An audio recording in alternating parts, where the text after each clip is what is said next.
yo quería empezar la ponencia, devolviéndoos esa afirmación, pero como pregunta, ¿no? ¿Otras finanzas? ¿Necesitamos realmente otra manera de entender las finanzas? ¿Necesitamos otras finanzas, otra forma de sistema financiero, de sistema bancario? Tenemos problemas con el sistema actual. Me imagino que la respuesta es clara, ¿no? Me imagino que todo el mundo estaremos de acuerdo que sí, que hay problemas graves, ¿no? Si continuamos por la misma senda por la que han discurrido las finanzas hasta la actualidad, realmente, inevitablemente, vamos a encaminarnos a otra crisis financiera, como la que hemos vivido en 2008 y como las que vivimos anteriormente.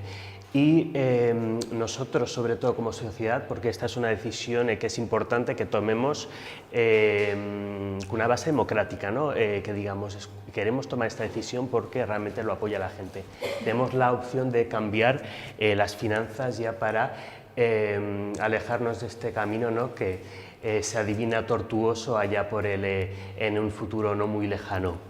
Las crisis financieras son recurrentes históricamente desde el crash de la bolsa de Nueva York del 28. Hemos vivido crisis financieras cada X años. Seguramente os suena el tema de las crisis de los países del sur de Asia, sobre todo con una base monetaria. Y bueno, aquí la pregunta simplemente es ¿cuándo? ¿Cuándo será la próxima? ¿Cuándo será la próxima, no? Para mí la pregunta de si va a haber o no va a haber una próxima no existe. Yo tengo muy claro que va a haber otra crisis financiera. Estaba muy interesante, he visto algún artículo interesante que ponían en relación los recortes a la sanidad y a la educación que hemos sufrido aquí en España con los rescates que hemos tenido que hacer a la banca, y realmente es que es prácticamente la misma cifra. Estábamos hablando de, creo que no sé si 80.000 millones de euros, no quiero meter la pata, pero realmente era la misma cifra, es decir, veías ahí un paralelismo muy claro, es decir, si nos toca rescatar a los bancos vamos a tener que renunciar a nuestros servicios públicos. Luego, este punto. Hoy en día se habla tanto del tema de los Panama Leaks, de la evasión fiscal, de los paraísos fiscales. Realmente, si hay gente que tiene dinero en paraísos fiscales, es porque lo pueden transferir a través del banco, ¿no? El dinero no se lo lleva en una maletita a las Bahamas. Bueno, hay gente que a Suiza sí que lo hacía, pero normalmente no se hace así, es decir, normalmente este dinero se transfiere a través del sistema bancario. Entonces, el sistema bancario es un cooperador necesario de la evasión fiscal o de la evasión de impuestos, que es lo que realmente erosiona la base fiscal, es decir, el dinero que se queda aquí en España, que se genera en España y que paga impuestos aquí en España. Si ese dinero se lleva fuera, no va a pagar impuestos aquí y no vamos a poder, no va a contribuir a financiar los gastos del estado de bienestar. La cuestión de la desigualdad.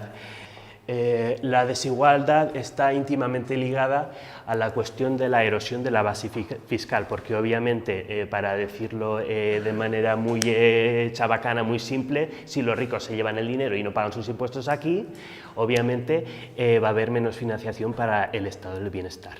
Por tanto, la cuestión de la desigualdad también sale de toda esta cuestión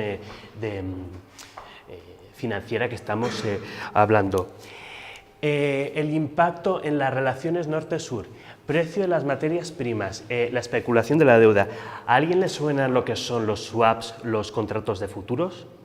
Los swaps o contratos de futuros se pueden hacer en base al dinero o en base a las materias primas, es decir, un contrato que te garantice que tú vas a poder comprar de aquí a un año, por ejemplo, el trigo, el azúcar, el aceite, a un precio X, a un precio determinado, ¿vale?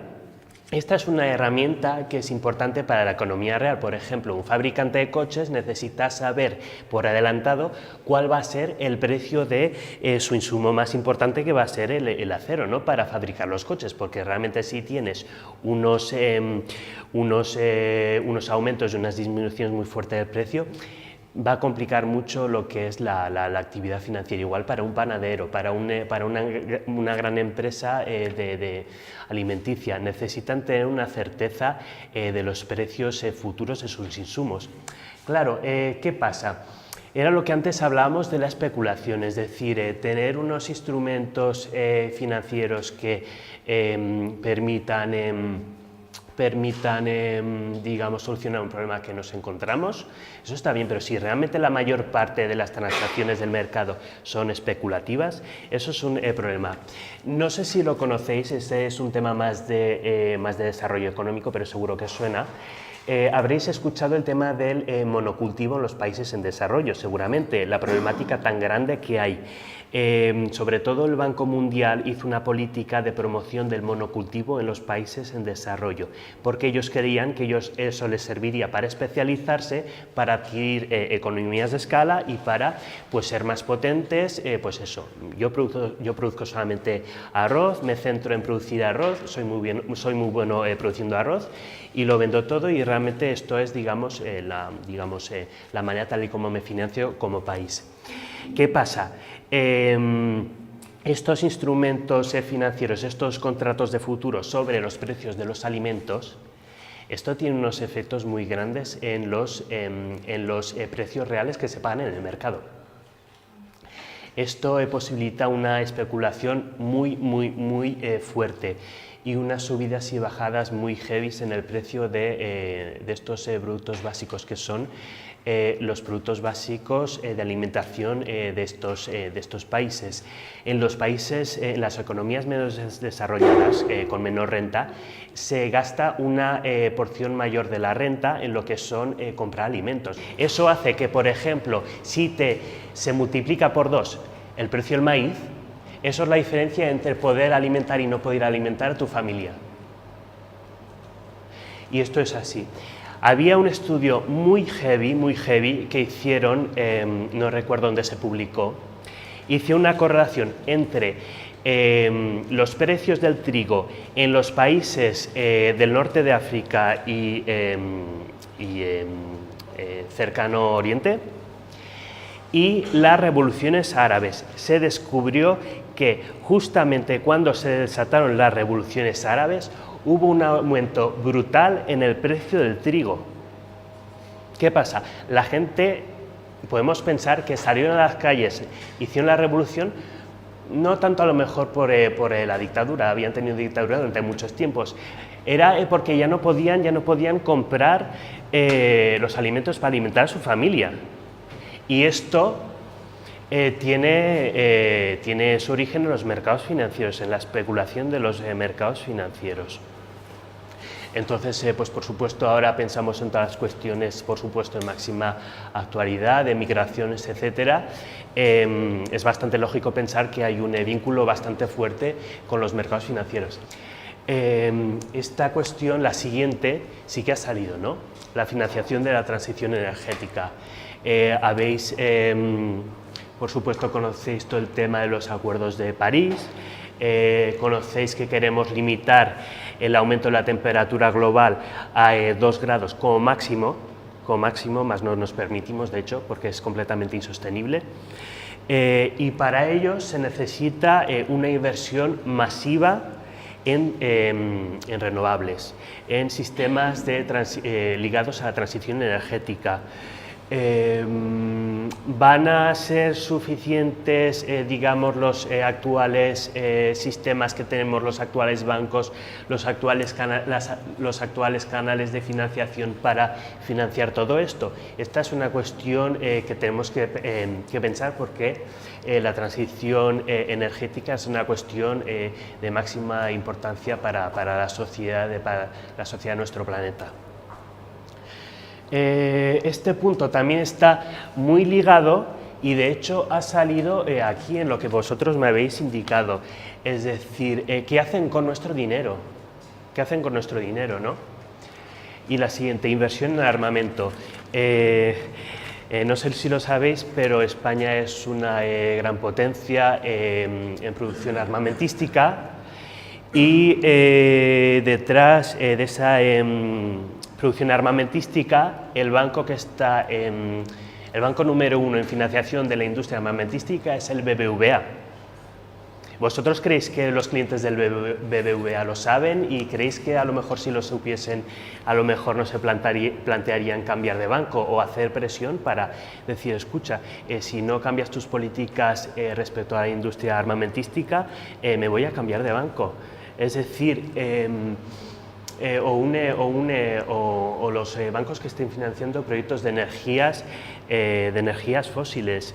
Realmente nosotros queremos, ahora ya no hablando como sociedad, sino hablando como consumidores, como clientes particulares, ¿nosotros queremos esto o no?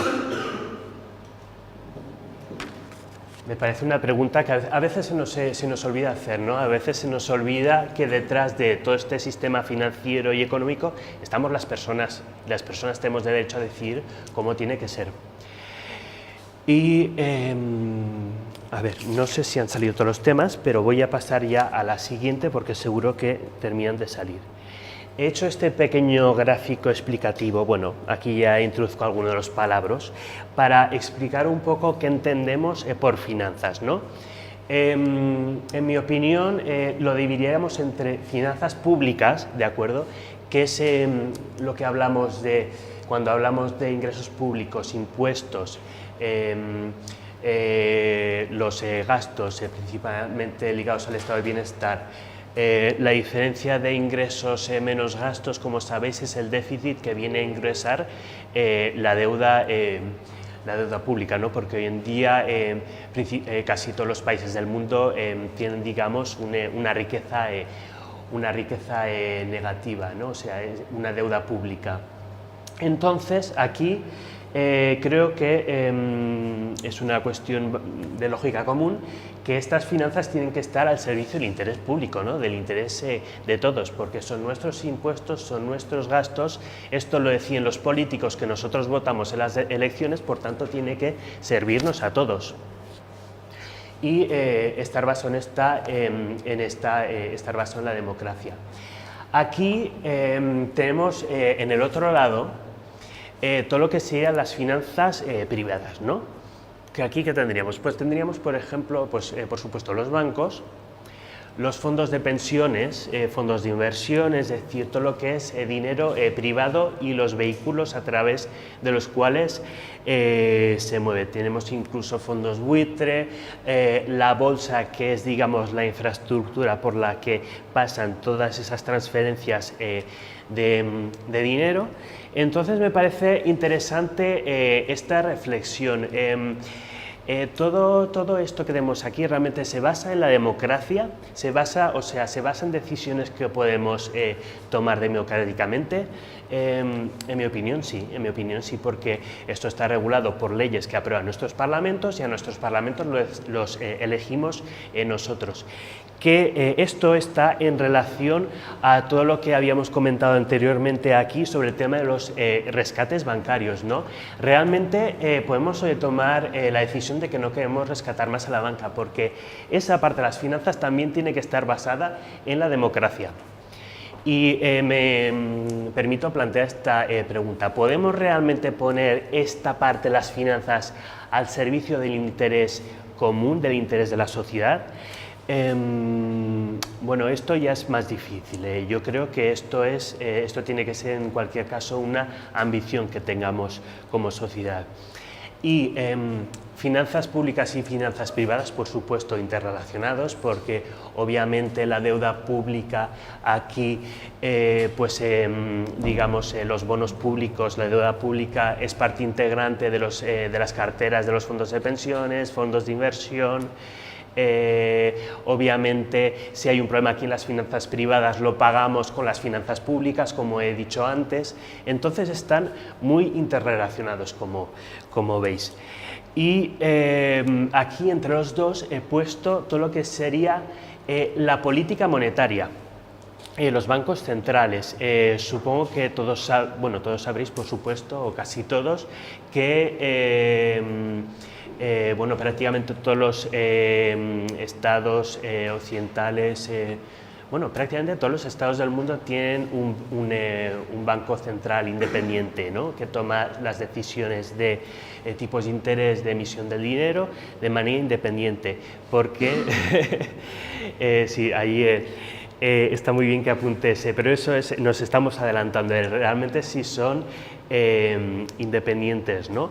En teoría sí que lo son, sobre todo el Banco Mundial, el Fondo Monetario Internacional ha presionado mucho sobre todo aquellos países que no lo tenían. Para poder acceder a esta financiación tienen que reformar sus bancos centrales y hacerlos independientes. Aquí en España, de hecho, el Banco de España no era completamente independiente hasta relativamente tarde, creo que hasta el 97, que es una cifra que es bastante tarde, porque realmente es una condición completamente necesaria para ingresar en el eurosistema y ahora creo que también en la Unión Europea. Entonces, aquí sí que pongo que realmente estas decisiones no están basadas en la democracia, ¿no? Nosotros no elegimos al banquero central, nosotros no votamos las políticas del Banco Central. Pero eso no tiene que impedirnos de poder discutir y poder hablar y poder pensar nosotros como sociedad qué tipo de política monetaria queremos. Antes no lo hemos comentado, pero aparte del rescate masivo de la banca a través de dinero público, de inyecciones de dinero público, estaba la facilidad del crédito. Os sonará seguramente que el Banco Central Europeo puso los tipos de interés al 0% durante unos cuantos años, también lo mismo el banco, la Reserva Federal de los Estados Unidos y la mayor parte de los bancos de los países desarrollados. Nosotros este dinero se lo estamos prestando al 0%. Ellos no lo prestan al 0%, por supuesto. Ellos no lo prestan al 0%, ellos lo prestan con un tipo de interés. Entonces, bueno, básicamente es un negocio fantástico, ¿no? A mí me gustaría poder también hacerlo, ¿no? Que alguien me deje dinero al 0% y yo poderlo prestar al 4 o 5%. Y además, si yo quiebro, me va a rescatar el Estado. Es decir, que si estiramos el hilo, de todo el tema de las ayudas públicas, es bastante más de la cifra que realmente está en los medios de comunicación, ¿no? Quería también comentaros una cuestión que ha salido antes y me ha gustado mucho eso, porque eso quiere decir que, bueno, voy a decir esto primero. Eso quiere decir que el nivel es alto. ¿Quién emite esto? ¿Quién hace esto? Es un billete de 10 euros. El Banco Central Europeo. Muy bien. Técnicamente se imprime aquí en España, la Fábrica Nacional de Moneda y Timbre, etc. El dinero que tenemos en el banco, es decir, nosotros nos metemos en nuestra banca electrónica y tenemos allí 1.000 euros. ¿Ese dinero lo hace también el Banco Central Europeo? ¿Cómo? Sí, por favor. Lo hace el banco. Lo hace el banco. Lo hace la banca privada. Estoy muy sorprendido porque yo no pensaba que conocíais esta cuestión. Todo esto, para quienes no lo sepan, viene ligado a la cuestión que estábamos comentando antes por aquí del coeficiente de caja, es decir, el banco si recibe 100 euros y de esos 100 euros se tiene que guardar 10 y los 90 restantes los puede prestar la economía, automáticamente en la economía ya no existen los 100 euros estos primeros que ha emitido el Banco Central, que tenía yo y que se lo he pasado al banco. Ahora va a haber 100 más 90. ¿De acuerdo?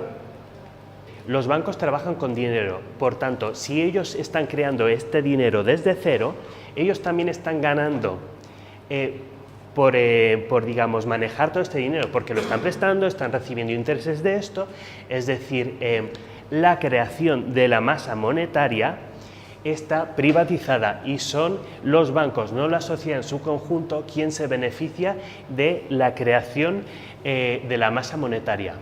Entonces, bueno, hasta ahora hemos estado hablando sobre todo de los problemas que tenemos con este sistema financiero, pero ¿realmente tenemos alternativa a esto? Es decir, ¿podemos proponer cosas diferentes a este sistema que no nos gusta, que nos crea tantos problemas?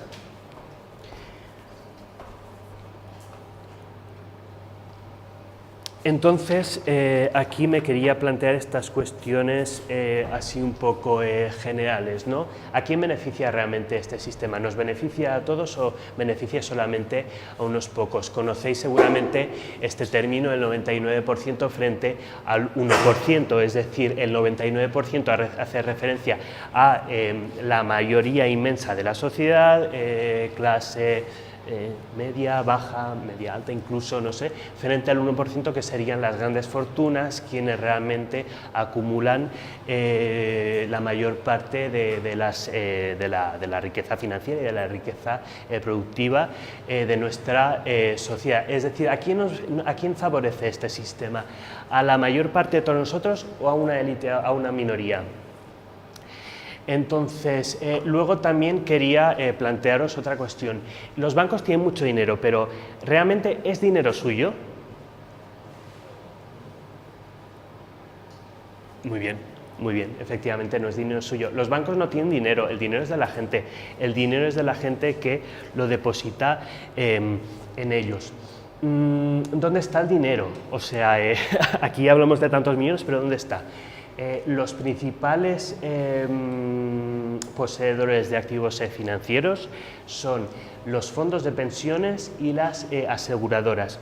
El tema de los fondos de pensiones, aquí sí que es cierto que en España tradicionalmente han estado menos desarrollados, pero en la mayor parte de los países, sobre todo anglosajones, Estados Unidos, Reino Unido, Holanda, son muy grandes, y en vez de tener un sistema predominantemente pensiones públicas, como es el caso español o como bueno, hasta el momento, ¿no?, que parece que no quieren que lo sea, en vez de tener este sistema, tienen un sistema en los cuales la gente, sobre todo, tiene los ingresos para su jubilación a través de estos sistemas privados. Y luego las aseguradoras. Las aseguradoras, como sabéis, su negocio es bueno, cubrir riesgos, un riesgo de incendio, riesgo de accidente, riesgos de todo tipo. Entonces, ellos, como sabéis, es un sistema más o menos solidario. Ellos recogen dinero, es decir, todos y cada uno de nosotros pagamos nuestro seguro de incendios para que si a ti se te quema la casa, con todo este dinero se te pueda pagar a ti cubriendo este daño porque contra el cual estabas asegurado. Por este motivo están recogiendo mucho dinero y por eso tienen tanto dinero.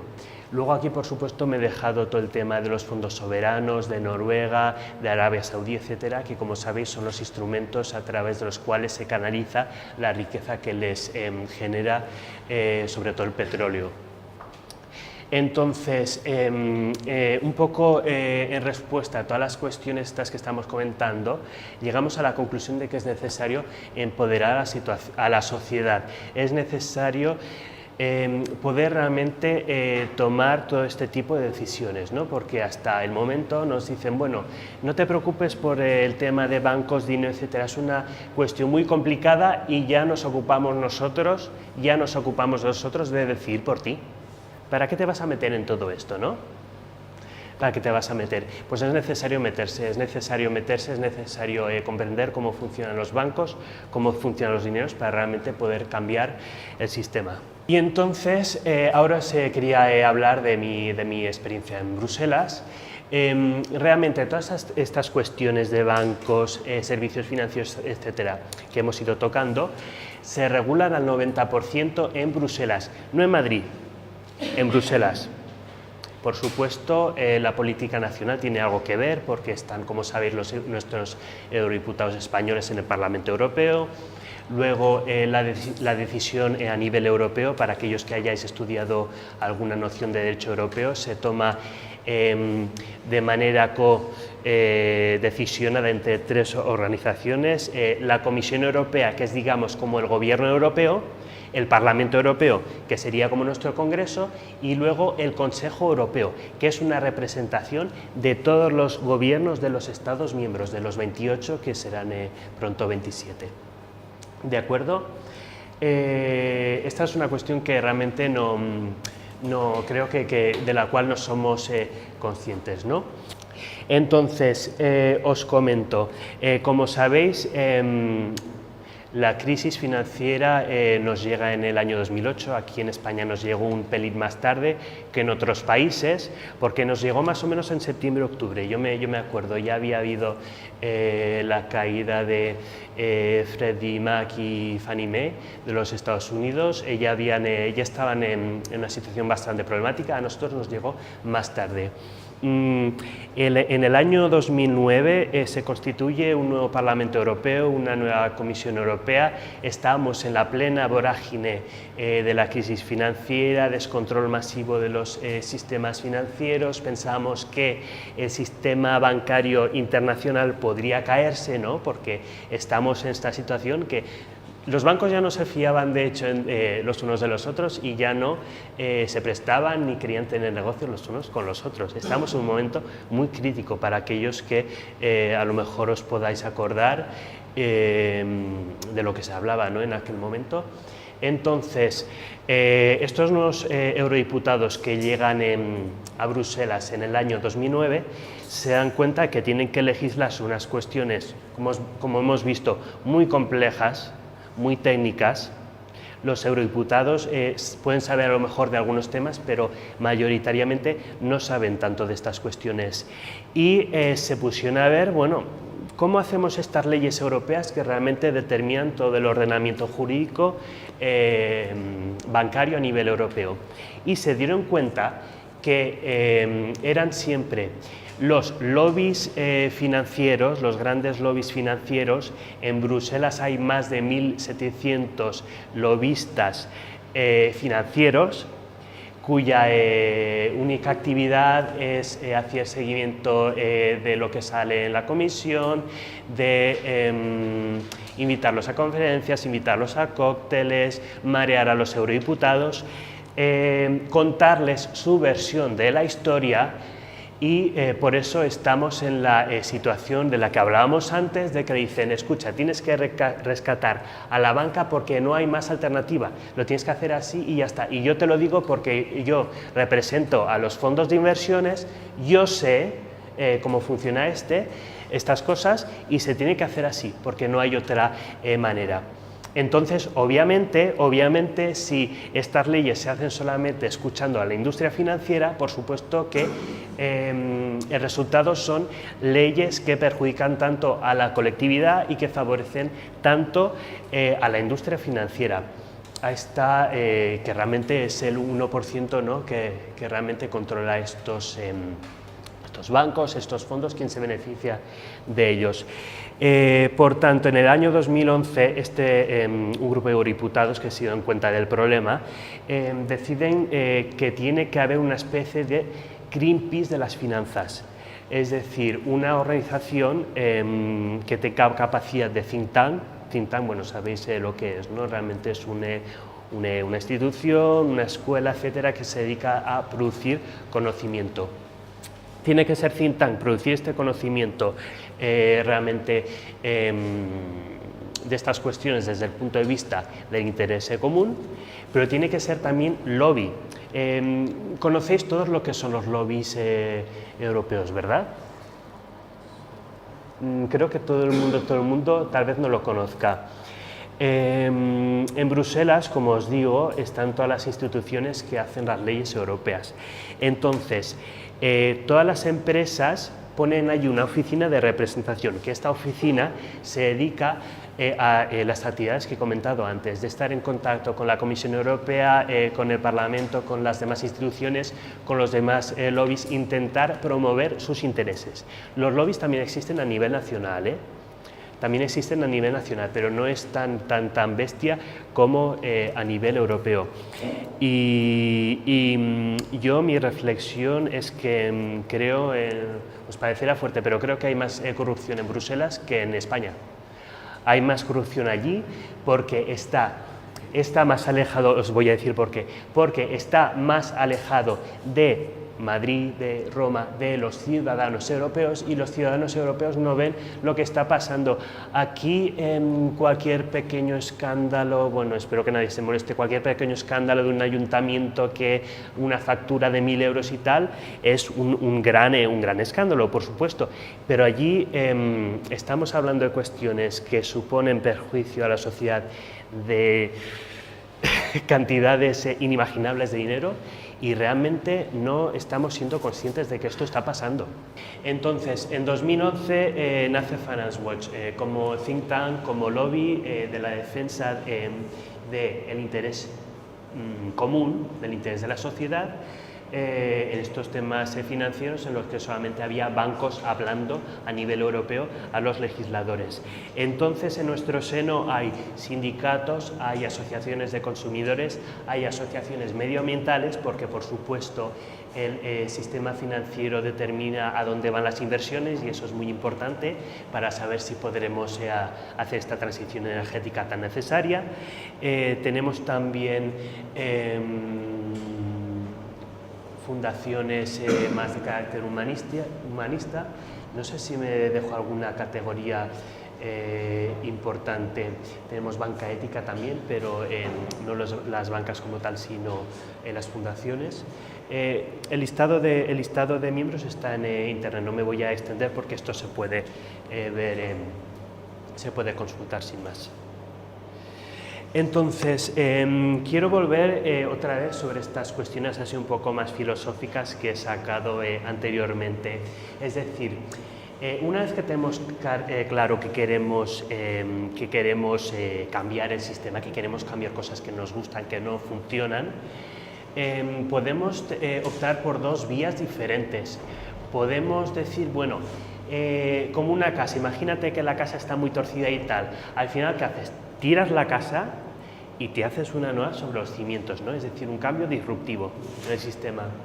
O si, bueno, el edificio está así un poco tal, que se está así, ¿cómo se dice? O sea, se está tambaleando, inclinando como la Torre Pisa, dices, bueno, no, mira, escucha, le voy a poner un refuerzo aquí y voy a reforzar los cimientos y a ver si podemos salvar lo que es la casa. Entonces, yo creo que, bueno, ahora os voy a hablar de las alternativas que se están proponiendo por parte de los diferentes actores activos, que ya te digo, unas son más radicales, más antisistema, incluso se podría decir, que pretende un cambio fundamental en el sistema, y otras pues, que dentro del sistema que tenemos pretenden solucionar cositas, ¿no?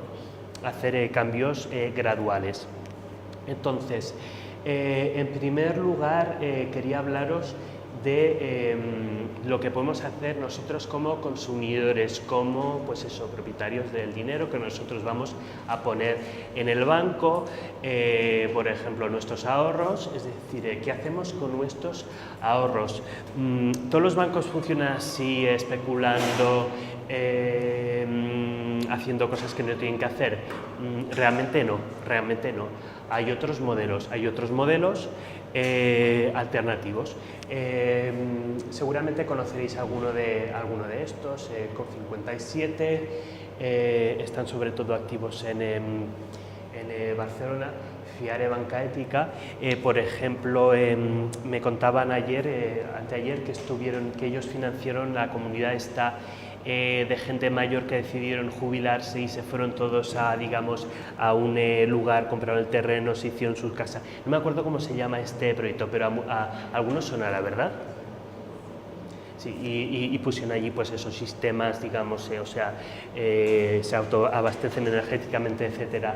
Pues fíjate, es una cuestión que no se habría podido financiar por parte de la banca tradicional que conocemos todos, porque a la banca no le interesa este tipo de inversión a largo plazo, que seguramente le reporta menos que, por ejemplo, un crédito al consumo, ¿no? Tú si tienes un crédito al consumo para comprar tu coche o lo que sea, pues estás pagando un 6, un 7%. O lo típico que te llaman y te dicen, sí, escucha, que tienes 3.000 euros, te hemos concedido ya 3.000 euros, son tuyos ya, no tienes nada más que aceptar.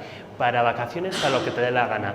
Bueno, allí te están cobrando mucho más, ¿no? Y es una inversión, pues en la mayor parte de los casos, pues eso, no es productiva, ¿no? Incluso muchas veces gente que no está muy concienciada con el dinero está tentada a tomar estos préstamos pues, para unas vacaciones, para cualquier cosa.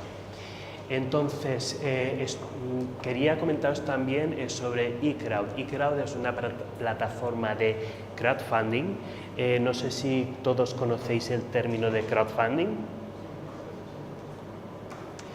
Pues sí, básicamente un crowdfunding es una manera nueva de hacer banca, porque una de las cuestiones que me gustaría que os llevaseis de aquí también es el hecho de que hay más maneras de financiar las iniciativas de economía real que el canal tradicional de banca de los bancos que están por la calle, que tienen sucursales. Es decir, hay otras maneras.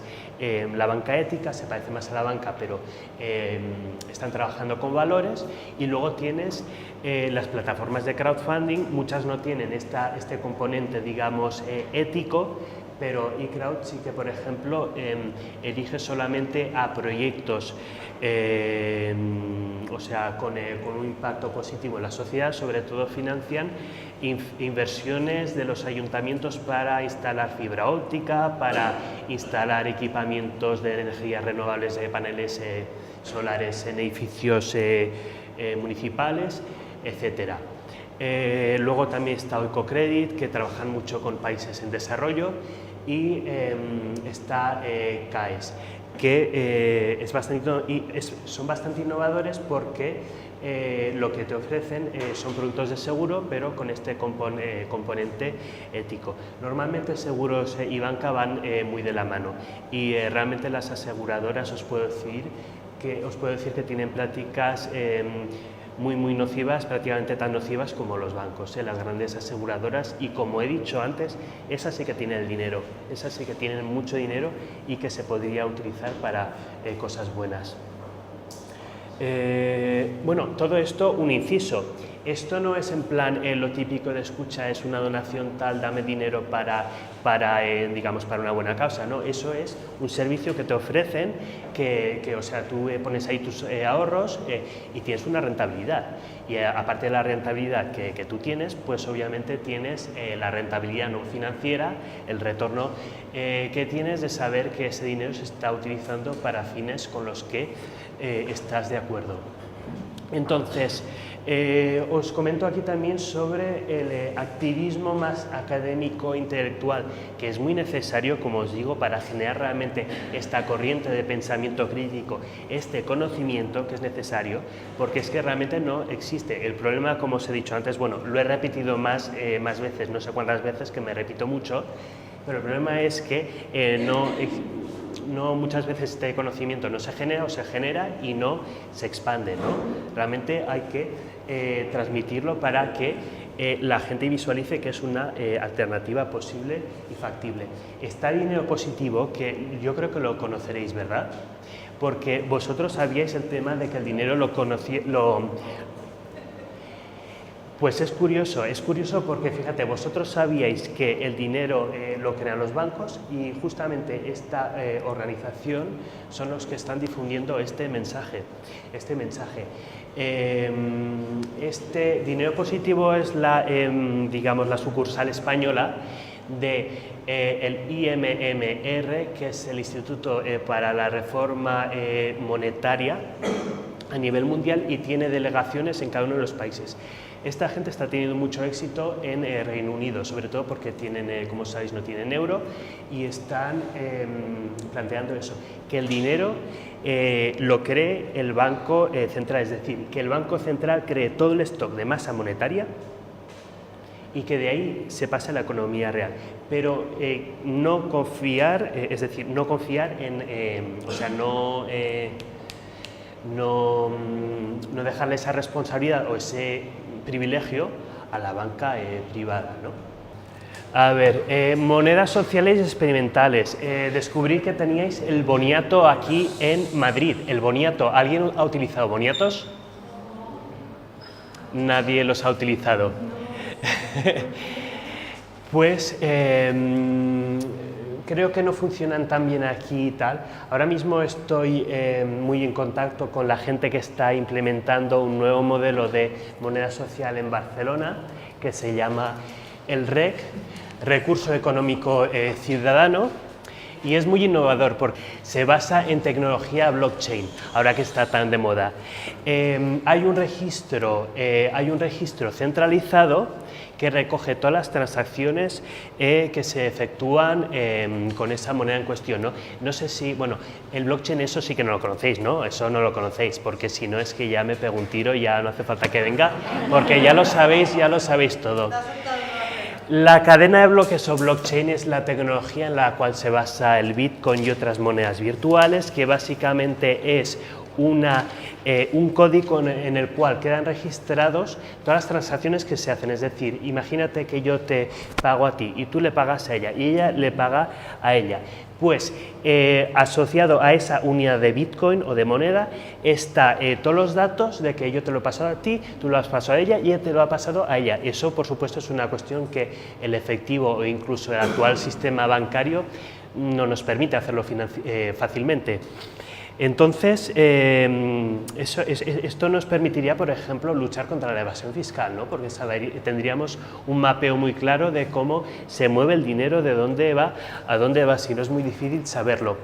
Y este modelo es muy interesante porque lo están implementando con un proyecto europeo. La Unión Europea les ha dado una subvención para dar una renta mínima a 1000 familias que han elegido de unos barrios que se llama la zona del Besós, que es, digamos, entre Barcelona y Badalona, para quienes conozcáis allí. Bueno, es una zona desfavorecida, un poco extrarradio. Y bueno, conocéis también seguramente los argumentos para la renta mínima, ¿no? Que es básicamente que cuando no tienes ni siquiera para comer, tienes tal estrés, tienes tantas preocupaciones que es que realmente no puedes realmente ponerte a buscar un trabajo o a formarte para luego poder entrar en el mercado laboral. Es decir, es una situación de exclusión social. Entonces, le van a dar a estas familias el 25% de los 400 euros de la paga en esta moneda social. Y esta moneda solamente la van a poder gastar en comercio del barrio. Porque, ¿qué pasa? Aquellos que conozcáis la situación un poco en los barrios periféricos, el comercio desaparece porque la gente solamente va a las grandes superficies. Entonces, si tú das una ayuda a la gente allí para realmente reactivar esa zona, pero si el dinero se van a Carrefour del barrio al lado o se van al centro de la ciudad y se gasta allí, eso no tiene, digamos, un impacto positivo, o sea, un impacto tan significante. Las monedas sociales, de hecho, no es una cosa, digamos, tan exótica, porque hay monedas sociales, sobre todo en Suiza, con prácticamente, no sé si eran casi 100 años de existencia, no sé si empezaron en los años 20, no quiero decir ninguna burrada. Y en el mundo hay pues miles y miles y miles de monedas sociales, es decir, aquí tal vez el modelo del boniato no ha funcionado tan bien, pero es una alternativa realmente viable y una alternativa viable, ¿no? Vale. Luego también quería mencionaros el tema del activismo accionarial, que aquí en España lo hace sobre todo Ecologistas en Acción. Ellos compran muchas veces para tener, digamos, representación, una acción de Telefónica, y eso te posibilita poder acudir a la asamblea de accionistas de Telefónica. Lo puedes hacer también, pues eso, con los bancos. Claro, si tienes solamente una acción, eso implica que, a ver, puedes ir más en plan testimonial, que sí que es cierto que a veces, como sabéis, las estrategias de name and shame, no sé cómo se sacarle los colores, sacarle los colores. Aquí tenemos una expresión más castiza. A veces la estrategia de sacar los colores funciona. Sobre todo por el daño reputacional que les haces de cara a los consumidores.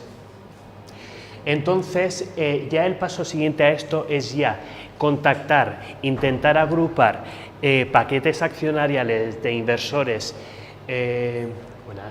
que puedan tener que puedan estar abiertos a cuestiones, por ejemplo, de cambio climático. Queremos que, por ejemplo, un banco X deje de invertir en energías fósiles.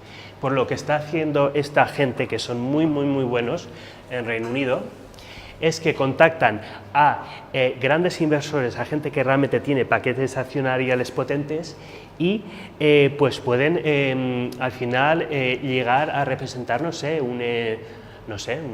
varios puntos porcentuales del total de los accionistas, que es mucho. O sea, sobre todo en las grandes empresas muy capitalizadas, un 1%, un 2% de capital es mucho, tienes mucho poder ahí realmente. Entonces, esta opción, como os decía, de realmente dentro del sistema, pues jugar con el sistema, pero intentando llevarnos las cosas a nuestro favor, ¿no? Son opciones menos antisistema. Lo que hace FIARE dentro de la alianza esta de Shareholders for Change, a la que pertenecen la mayor parte de las bancas éticas, ellos lo que hacen es que cuando invierten, primero, tienen una lista negra, es decir, dicen no vamos a invertir en energías fósiles, no vamos a invertir en armamento. Ellos ya cogen el IBEX 35 y descartan un número de empresas. Entonces, de las que quedan y en las que deciden invertir, esas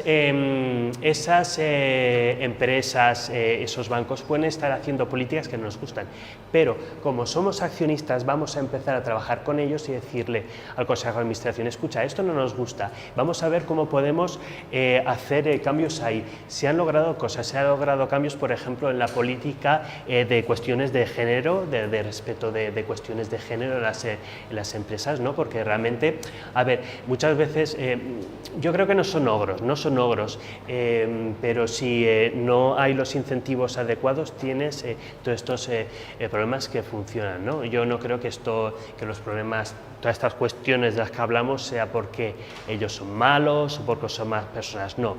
Es muchas veces poner los incentivos apropiados para evitar este tipo de conductas predatorias en el sistema.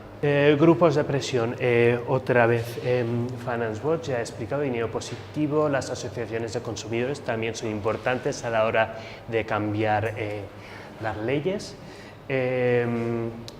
Estoy hablando ahí sobre todo de generar ideas, un poco en relación con lo que hablaba antes de los think tanks y de los académicos. Y ATTAC creo que lo conoceréis algunos de vosotros, ¿verdad? Algunos lo conocéis. ATTAC es una organización cívica que se creó en Francia, existe en todo el mundo, pero sobre todo está muy activa en Europa, y surgieron a finales de los años 90 para promover sobre todo la cuestión de la tasa Tobin, el célebre impuesto a las transacciones financieras. Surgió de la idea de un economista, de Tobin, y entonces ellos retomaron esta idea y se constituyeron en este movimiento, digamos, social, este movimiento cívico para promover un sistema financiero más justo y menos abusivo. Ellos también están detrás de la creación de Finance Watch. Hay mucha gente que se unieron para realmente crearnos. Y luego, esto es muy importante, que nos lo dejamos, generar energías, el activismo y la revolución. He incluido, por supuesto, la fotografía del 15M. Muchas veces, he hablado antes, necesitamos cambios políticos, y los cambios políticos muchas veces se consiguen generando presión social. Nosotros, por esta razón, Finance Watch junto con ATTAC a nivel europeo ha lanzado la campaña de los 10 años de la crisis. El 15 de septiembre de este año va a hacer 10 años que Lehman Brothers cayó en 2008. Entonces, nosotros, bueno, ya os podéis imaginar, con todo lo que he expuesto, pensamos que el sistema fundamentalmente no ha cambiado muy poco, no ha cambiado lo suficiente. Entonces, hemos coordinado esta campaña paneuropea. Va a haber actos en Madrid, en Barcelona, en todas las ciudades europeas principales. Vamos a aprovechar la coyuntura que el año que viene son las elecciones europeas para pedir que estos temas vuelvan a subir a la palestra, porque necesitamos lo que os he comentado, sobre todo necesitamos un sistema financiero que financie mejor la economía real y las cosas importantes para la sociedad, y eso no lo tenemos. No sé cuántas me quedarán ya. Vale, aquí nos enfrentamos. Bueno, aquí sí que os pongo a los chicos malos. He puesto aquí un número de unas cuantas organizaciones, aquí obviamente la EBE en España, la Federación Bancaria Europea en Bruselas, son los lobbies. El Instituto de Finanzas Internacionales tiene sede en Washington y es un lobby pues sobre todo de carácter mundial, ¿no? Están sobre todo siguiendo lo que se hace por parte del Fondo Monetario Internacional. Inverco es el lobby español de los fondos de inversión. La City of London, por supuesto, tiene su lobby en Bruselas. Su lobby en Bruselas y, por supuestísimo, Goldman Sachs. Lo que comentábamos antes de las aportaciones privadas, Goldman Sachs fue uno de los principales financiadores de la campaña de Obama, no sé si lo sabíais. Y siempre están detrás financiando en Estados Unidos, ¿no? Porque el sistema lo permite. ¿A qué nos enfrentamos? Yo creo que con la primera foto creo que está bastante claro, ¿no? Es un concepto que afortunadamente se conoce por parte de la mayoría, ¿no? Las puertas giratorias. Antes he dicho que Bruselas me parece más corrupta que España, y es porque las puertas giratorias todavía son más heavies. Allí puede suceder que un eurodiputado deja el cargo y en cuestión de semanas ingresa en un lobby privado. Aquí a nivel español por lo menos habría unos cuantos artículos en prensa. Allí en Bruselas pues prácticamente no tiene ninguna repercusión a nivel... No sé si escuchasteis, por ejemplo, que Goldman Sachs contrató a José Manuel Barroso, el presidente de la Comisión Europea. Sí, esto incluso llegué a ver algún artículo en El País y tal, pero es lo que digo, que necesitamos aumentar la concienciación. Y bueno, he incluido esta foto porque me parece muy representativa de todo este marasmo de términos, de jerga, de conceptos que no son muy claros, y dices, bueno, o sea, yo ahora cómo puedo meter mano a todo esto, tengo claro que no me gusta, que hay que cambiar cosas, pero cómo puedo actuar. Y conocéis el famoso meme de la señora haciendo los cálculos mentales, te empieza a decir sí, apalancamiento de los activos tóxicos, luego se pasa a un no sé, dices, al final ya esto te echa para atrás, ¿no?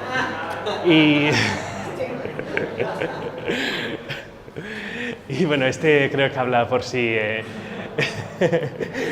mismo. Por cierto, esto es Girona, que no lo sabía, pero es curioso, ha sido famoso a nivel mundial. Obviamente es mucho más fácil, por supuesto, confiar y hacer caso del mensaje mainstream que se nos es cacareado a todas horas por parte de los medios de comunicación tradicionales, ¿no? Que siguen esta narrativa creada por la industria financiera. Por eso nosotros tenemos que crear otra narrativa. Eso es muy importante, saber explicarle a la gente qué queremos hacer y por qué lo vamos a hacer y cómo lo vamos a hacer. ¿por dónde empezamos? He hablado antes de iniciativas. Yo creo que no son mutuamente excluyentes, es decir, son un catálogo de cosas que se pueden hacer, las que nos podemos involucrar según nuestras preferencias, según, no sé, lo que hayamos probado y nos guste. Yo creo que se puede empezar,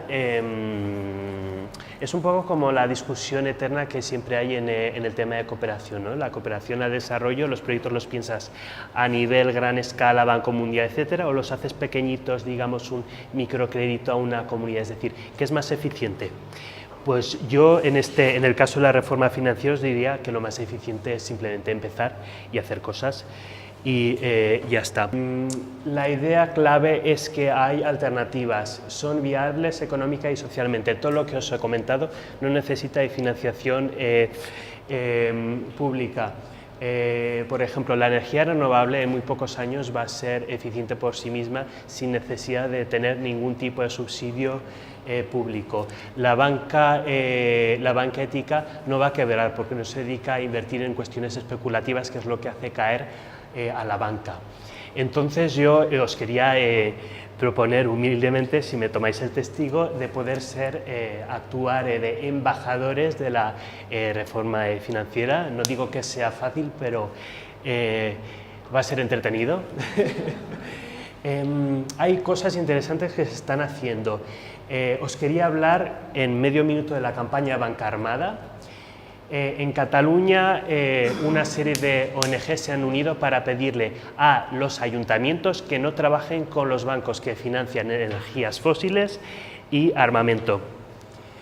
Y lo están consiguiendo que algunos bancos, que algunos ayuntamientos se cambien de banco, y eso es mucho dinero, es decir, el dinero que gestiona un ayuntamiento es importante. Tema de los experimentos de moneda social, como pongo, pensiones. Aquí no existe tanto, pero sí que hay pensiones, por ejemplo, de Telefónica, o sea, trabajadores que se benefician, aparte, digamos, de su salario, que hay un componente de la retribución no salarial, que son contribuciones a un plan de pensiones de la empresa. Esos fondos de pensiones, aunque sea nuestro dinero, es lo que decía antes, aunque sea nuestro dinero, no nos dejan tomar decisiones.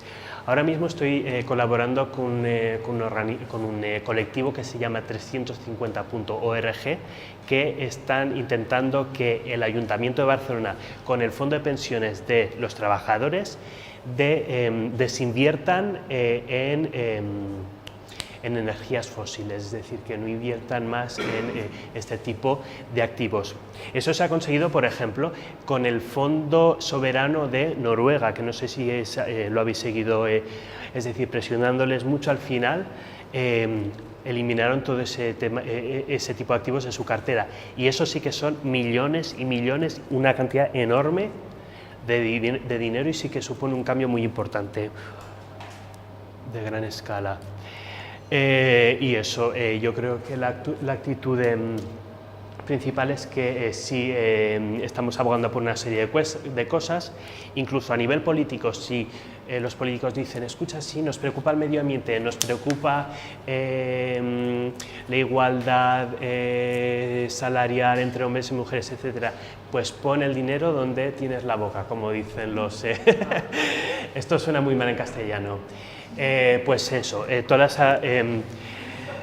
todas las alternativas que existen para gestionar nuestro dinero de una manera ética y de acuerdo a nuestros principios sociales. Entonces, bueno, espero que a estas horas ya estéis, después de estas 2 horas, estéis ya convencidos de que queremos cambiar el sistema financiero. Y ya para terminar, simplemente os pongo aquí lugares donde podéis obtener más información. Está el Twitter de Finance Watch. Por desgracia, sacamos sobre todo información en inglés y francés, por eso no estamos llegando todo lo que deberíamos aquí a nivel español. Estamos trabajando para tener mayor difusión. Luego tenemos la newsletter, en la que informamos periódicamente todas las novedades a nivel legislativo de la Comisión, ¿no? Sobre todo las tropelías que quieren hacer sin que el ciudadano se entere. Y os pongo también los datos para seguir la campaña Los 10 años de la crisis financiera, que va a manifestarse aquí en Madrid el 15 de septiembre, que es un sábado. Creo que habrá performance en la calle, habrá mucho ambientillo y por supuesto sería fantástico si os quisieseis pasar. Esa es la cuenta desde la cual se están promocionando los diferentes actos que tienen lugar a través de la campaña.